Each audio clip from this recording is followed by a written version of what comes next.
Assalamualaikum dan selamat sejahtera. Saya Hajar Nursalliza akan menunjukkan kepada anda cara-cara untuk mengedit tugasan dalam aplikasi Word.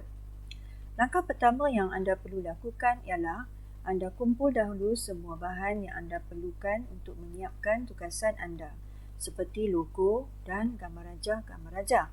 Kemudian letakkan semua bahan tersebut pada paparan desktop komputer anda. Ini akan memudahkan anda untuk mencari semula bahan tersebut bila anda memerlukannya nanti. Langkah kedua ialah anda buka paparan arahan yang telah dibekalkan. Ini adalah contoh muka surat hadapan yang perlu anda siapkan.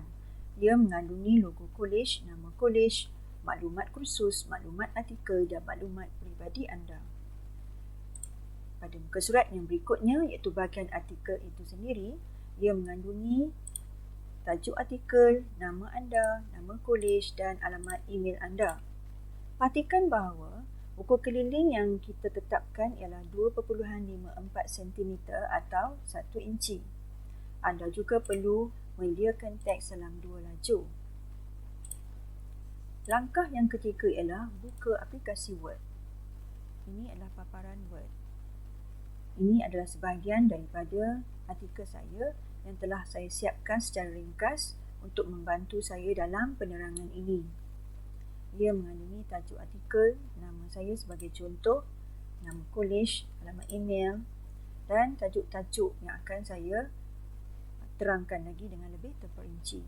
Bermula dengan tajuk 1.0 Introduction, di mana di bawah tajuk ini saya letakkan definition untuk Central Dogma. Kemudian 2.0 Processes Related with Central Dogma, dan saya agihkan lagi pada tajuk-tajuk kecil iaitu 2.1 DNA Replication, 2.2 Transcription, 2.3 Translation, 3.0 Conclusion, dan saya akhiri artikel saya dengan References. Perhatikan bagaimana saya meletakkan cara untuk menulis figure di dalam teks. Anda boleh letakkan figure, contohnya figure 1 ini, dalam kurungan di hujung ayat. Kemudian anda letakkan label bagi tajuk berkenaan bersama dengan tajuk gambar rajah itu. Nanti saya akan tunjukkan bagaimana nak masukkan gambar rajah untuk figure 1 ini. Atau anda juga boleh meletakkan contoh figure 2 di hujung ayat dalam ayat tersebut tanpa kurungan. Contoh seperti as shown in figure 2. Atau anda juga boleh menulis figure 2 shows, figure 2 shows there are 6 enzymes and so on. Maksudnya letakkan figure 2 di bahagian permulaan ayat. Dan seperti biasa kita letakkan tajuk gambar rajah di bawah teks. Selepas saja figure 2 dinyatakan dalam teks. Untuk menamakan tajuk-tajuk yang seterusnya bagi gambar rajah, anda guna saja figure 3, figure 4 dan jika ada lagi figure 5 dan seterusnya. Baik, saya akan tunjukkan bagaimana nak siapkan muka surat hadapan dahulu. Pertama, anda perlu memasukkan logo kolej. Klik bahagian Insert. Pergi ke text box, simple text box. Klik Delete untuk hilangkan teks dalam kotak teks. Angkat kotak teks itu ke muka surat hadapan di bahagian tengah atas sekali. Kemudian dalam keadaan kotak teks itu masih lagi hidup, anda masukkan cursor di bahagian dalam kotak teks, klik Insert, klik Pictures, klik This Device dan klik Logo, masukkan logo itu. Jika anda perlu ubah saiz logo, letakkan cursor di bahagian penjuru ini, kemudian dalam masa yang sama tekan butang Shift dan anjak kepada saiz yang anda kehendaki. Logo tersebut masih juga anda perlu ubah sesuai kedudukannya di bahagian tengah kotak dengan cara hidupkan logo dan klik Center. Untuk menghilangkan outline bagi kotak teks ini, hidupkan kotak teks itu, klik Format, klik Shape Outline, kemudian tekan No Outline. Seperti itu. Untuk memasukkan maklumat kolej dan maklumat yang seterusnya, anda ulang lagi sekali kaedah yang saya tunjukkan tadi, iaitu klik Insert, klik Text Box, klik simple text box, delete teks di bahagian kotak teks, angkat kotak teks itu ke muka surat hadapan di bawah logo.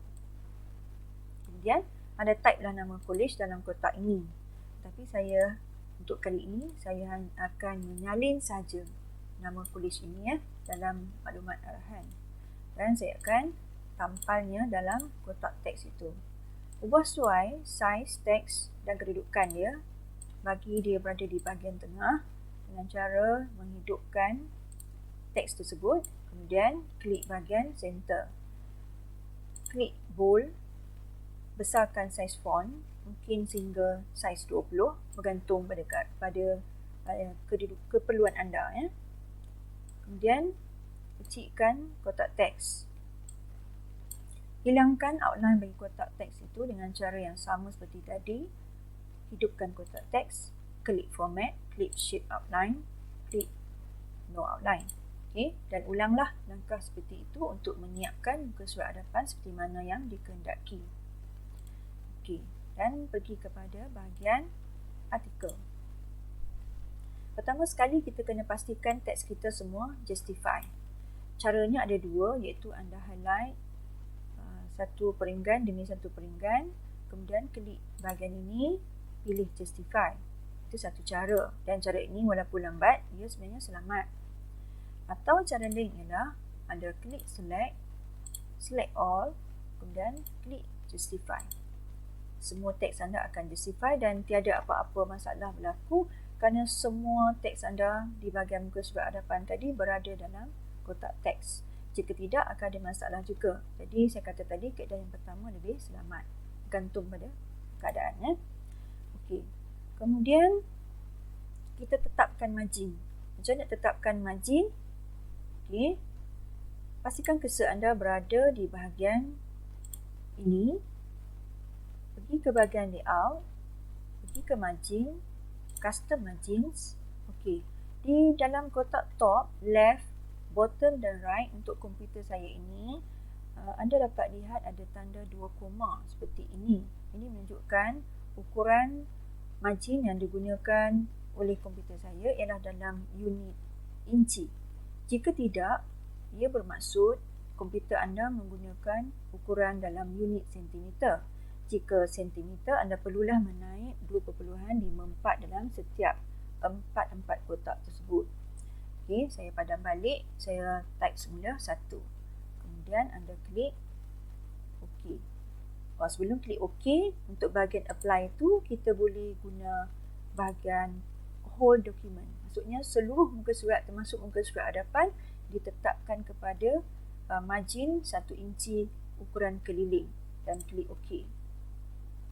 Baik, bagaimana nak agihkan bahagian artikel ini saja kepada 2 lajur? Pastikan cursor anda berada di muka surat kedua, iaitu muka surat yang mengandungi artikel anda. Okey, seperti ini.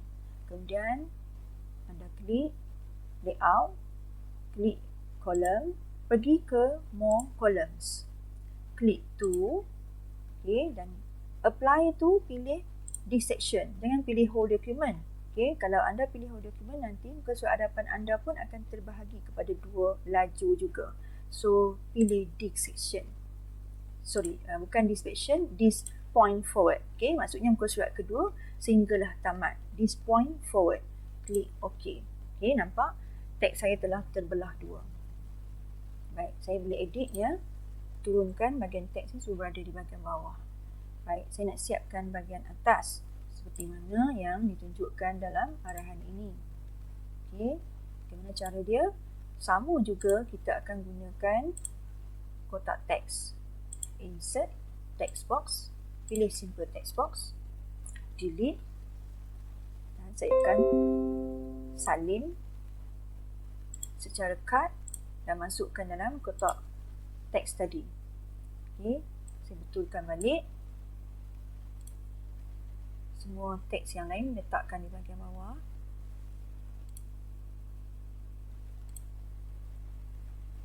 Okey, angkat kotak teks ni berada di bahagian tengah. Jika ada gangguan untuk bahagiannya, tidak apa, kita boleh buat kemudian ya. Itu kita boleh betulkan kemudian. Baik, anda highlight teks yang berada dalam kotak teks ini. pilih no space. Okay, dan klik center. Pilih no space. Kemudian pilih 1.15. Baik, untuk tajuk iaitu gene expression, saya akan klik bold supaya dia nampak lebih jelas. Kemudian size fontnya saya akan besarkan mungkin sehingga 18. Okay, nama saya akan besarkan kepada 14. Okay, pinning matriculation college saya kekalkan 12. Dan untuk alamat email saya nak kecilkan mungkin sehingga 10 saja atau 11. Terpulang. Yang mana lebih cantik. Okay. Sebenarnya alamat email ni adalah maklumat tambahan saja. Baik, kemudian kita padamkan outline bagi kotak teks ni cara sama saja. Hidupkan kotak teks, pergi ke format, kemudian shape outline, kemudian pergi no outline. Okey, nampak kita telah siapkan bahagian atas. Jika teks anda terangkat dan sebagainya tidak masalah, betulkan saja menggunakan butang backspace dan juga enter. Macam tu ya. Ini dah terangkat, tapi kita betulkan balik. Okey, betulkan balik. Baik, seperti itu. Okey, nampaknya lebih menarik ya. Save ya, jangan lupa save. Baik. Sekarang saya akan tunjuk bagaimana nak masukkan figure 1 ni. Okey, nampaknya ada anak panah di atas ni telah berganjak masuk ke bahagian dalam. Jadi saya akan anjak dulu ke tepi.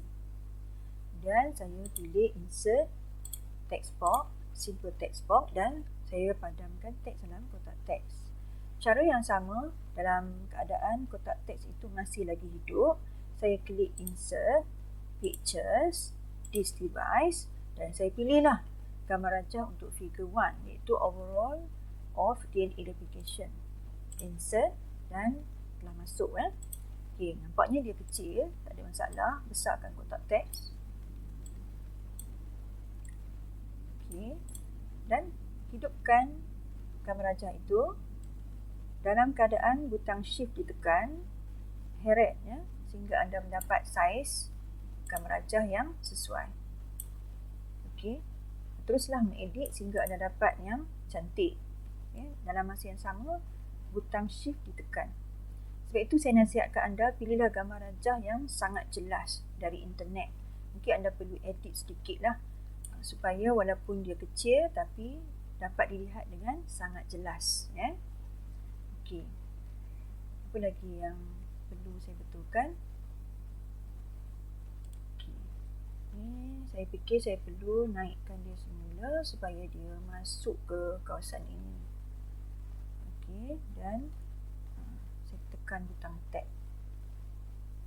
Okey, naikkan semula gambar rajah ni sebab dah terjatuh. Figure iaitu tajuk tadi, naikkan semula sehingga berada betul-betul di bawah gambar rajah. Dalam keadaan cursor berada di bahagian tepi ni, saya tekan center. Okey, ni pun saya boleh naikkan dengan cara menekan butang backspace. Macam itulah cara mengeditnya sehingga selesai. Dan padamkan outline bagi kotak teks ini. Cara sama, hidupkan kotak teks, tekan format, shape outline dan no outline. Begitulah caranya. Kalau anda nak gambar rajah anda sendiri ini mempunyai bingkainya sendiri, hidupkan gambar rajah itu. Okey. Pergi ke bahagian format, okey, pergi ke picture border. Okey, pilih warna hitam. Okey, jika warna itu sangat tebal, anda boleh nipiskan dia ke bahagian weight. Ambillah mungkin 1/4 pt ke, ikut keadaan. Jika hilang, tak apa, masukkan semula ke bahagian dalam. Tekan butang shift. Macam tu. Lebih menarik, lebih kemas ya. Baik, tekan butang save dari masa ke semasa. Baik, itu sajalah yang saya akan tunjukkan kepada anda bagaimana untuk menyiapkan bahagian artikel. Baik, untuk bahagian references, ia tak bolehlah terbelah dua seperti conclusion, translation dan sebagainya ini. maka saya letakkan cursor saya betul-betul di sebelah bahagian hadapan angka 4 ya. Seperti ini ya. Kemudian saya klik bahagian insert dan pergi ke page break. Dan cara ini 4.0 references akan berada di muka surat yang berikutnya dan ia tidak akan bercampur dengan artikel. Kenapa saya asingkan? Sebab references tak perlu kita pecahkan dia kepada dua bahagian seperti dalam artikel ini. Okey, saya nak asingkan dia. Dan saya perlu padam balik kolom 2 lajur tadi tu. Okey, caranya pergi balik ke layout, pergi ke columns, more columns, pilih one dan untuk apply itu tu awak pilih this point forward. Okey, maksudnya muka surat ini sehingga yang seterusnya kalau ada lagi dia akan tukar kepada satu lajur saja. Klik OK. Barulah anda boleh memasukkan references anda. References tidak perlu diletakkan nombor 1, 2, 3 dan 4 ya. Ikut saja format references seperti yang telah ditetapkan oleh APA, yang mana untuk baris yang kedua kenalah dimasukkan sedikit ke bahagian dalam dan pastikan bahagian kanan sekali justify. Cara senang saja, highlight dan justify macam saya tunjukkan tadi. Okey, itu sajalah untuk setakat ini perkongsian saya untuk membantu anda menyiapkan tugasan ya. Jika berlaku seperti ini tidak ada masalah ya. Tekan saja butang enter sehingga dia jadi sebaris ya. Sebaris seperti teks yang sebelum. Macam tu. Dan tarik balik cursor ni. Tak sebelah tepi. Okey, nampak lebih kemas ya dan cantik. Okey. Untuk satu tajuk ke satu tajuk berikutnya anda buat double spacing, maksudnya tekan 2 kali enter. Barulah jarak dia akan jadi lebih jarak. Okey, macam tu. Dan setiap ringgan masukkan ke bahagian dalam, indent ke bahagian dalam. Okey. Itu saja perkongsian saya kali ini. Saya harap ia amat bermanfaat. Sehingga berjumpa lagi dalam perkongsian yang seterusnya. Assalamualaikum dan selamat sejahtera.